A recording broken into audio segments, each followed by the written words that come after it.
મહીસાગર જિલ્લાના સંતરામપુર નગરપાલિકા સરહદે આવેલ તળાવમાં ગણેશજીની મૂર્તિઓનું વિસર્જન કરવામાં આવ્યું. સંતરામપુરના પ્રતાપપુરા, ગરાડિયા, માલણપુરના યુવાનો દ્વારા ભગવાન શ્રી ગણેશજીની મૂર્તિની સ્થાપના કરવામાં આવી. 10 દિવસ પૂજા અર્ચના કરી તારીખ 17/9/2024 રોજ સાંજે સંતરામપુર નગરમાં ફેરવી પરત પ્રતાપપુરાની સરહદે આવેલ તળાવમાં વિસર્જન કરવામાં આવ્યું હતું.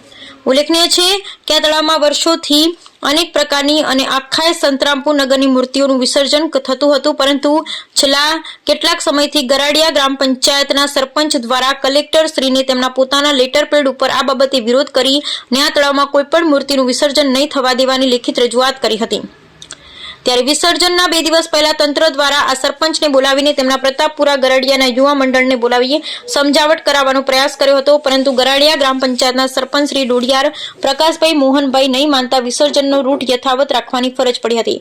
પ્રતાપપુરા, ગરાડિયા, માલણપુરાના યુવાનો દ્વારા સરકારી તંત્રની મદદ લઈ અને 3 ગામોની ગણેશજીની મૂર્તિઓનું વિસર્જન આજે પુરાણી જગ્યાએ તળાવમાં ધામધૂમથી કરવામાં આવ્યું. તેમાં મોટી સંખ્યામાં ગ્રામજનો તથા આગેવાનો હાજર રહ્યા, પરંતુ આ સરપંચ શ્રી ક્યાંય કોઈની નજરે ચડ્યા ન હતા. Bureau report Vithalbhai Ansari, Pratappura.